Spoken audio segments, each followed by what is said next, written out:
Media మిత్రులందరికీ నమస్కారము.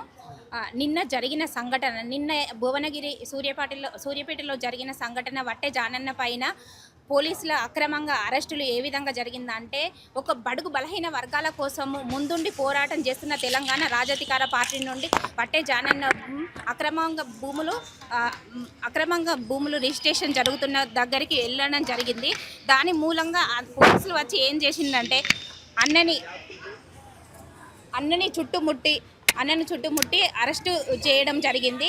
అది అంటే మేము తెలంగాణ రాజ్యాధికార పార్టీ నుండి మీరెంత అరెస్టు చేసినా, ఏ విధంగా మమ్మల్ని తొక్కాలని చూసినా, ఇంకా తెలంగాణ ప్రజల గుండెల్లోకి, బీసీ ఎస్సీ ఎస్టీ మైనారిటీ గుండెల్లోకి మేము పైకే వెళ్తాం, కానీ కిందికి అయితే పడడానికి ఉండదండి. ఖచ్చితంగా మేము అందరి గుండెల్లోకి వెళ్తాము.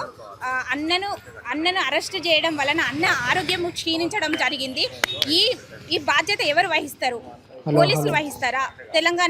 తెలంగాణలో ఉన్న ప్రభుత్వం వహిస్తుందా? టీఆర్పీ రాజ్యాధికార పార్టీ నుంచి అన్న ఇంత ఆరోగ్యానికి క్షీణించడం జరగడానికి బాధ్యత వహించాలా? పోలీసులని ఖండిస్తున్నామండి.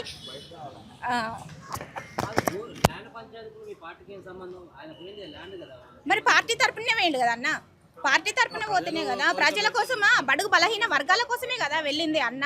ఇప్పుడు దానికోసమే కదా అన్నను అడిగి పేద ప్రజల కోసం వెళ్తేనే కదా అన్నను అరెస్ట్ చేసింది. అంటే మేము మాట్లాడద్దా? మా పార్టీ తరపున మేము వెళ్ళి మాట్లాడద్దా? చెప్పండి, మీరే మిత్రులారా చెప్పండి, మాట్లాడద్దా? మాట్లాడితే అరెస్ట్ చేస్తారా? అరెస్ట్ చేసి అన్న ఆరోగ్యము క్షీణించడానికి కారణమైన ఈ పోలీస్ వ్యవస్థనైనా, ఈ ప్రభుత్వాన్నైనా మేము తీవ్రంగా తెలంగాణ రాజ్యాధికార పార్టీ నుండి ఖండిస్తున్నామండి. Thank you.